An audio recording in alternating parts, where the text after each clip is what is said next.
মাঠের মাঝখানে রয়েছে একটি ছোট্ট মন্দির এবং তার সামনে আছে একটি পুকুর। এই পুকুরে স্নান করলে চর্মরোগের মতো অনেক রোগ ভালো হয়ে যায়। প্রত্যেক বছর মাঘ মাসে মকর সংক্রান্তির পরের দিন এই মন্দিরে ভৈরবী মায়ের বাৎসরিক পুজো হয়।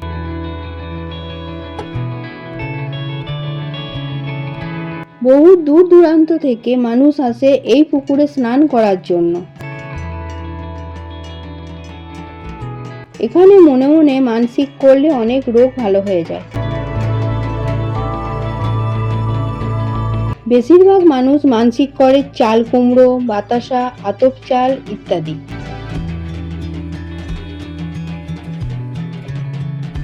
আপনারা যদি আসতে চান মালডাঙ্গা ডাইহাট রোডের বাস ধরে চন্দ্রপুর বা কামালে নামবেন।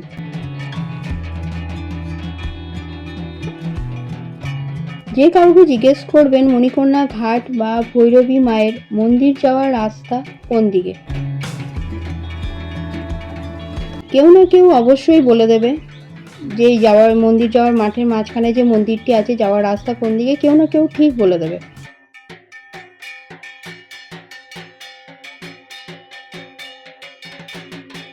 এইরকম ভিডিও দেখতে চ্যানেলটি সাবস্ক্রাইব করে দেবেন এবং পাশে থাকা বেল আইকনটি প্রেস করে দেবেন।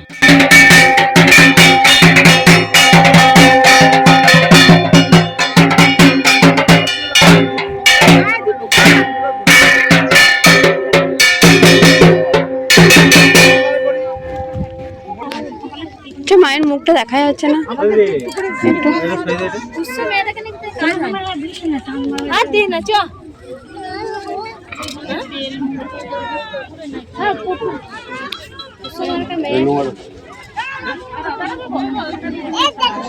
সেটা কতদিনকার ঠাকুর? তাও এটা কতদিনকার ঠাকুর?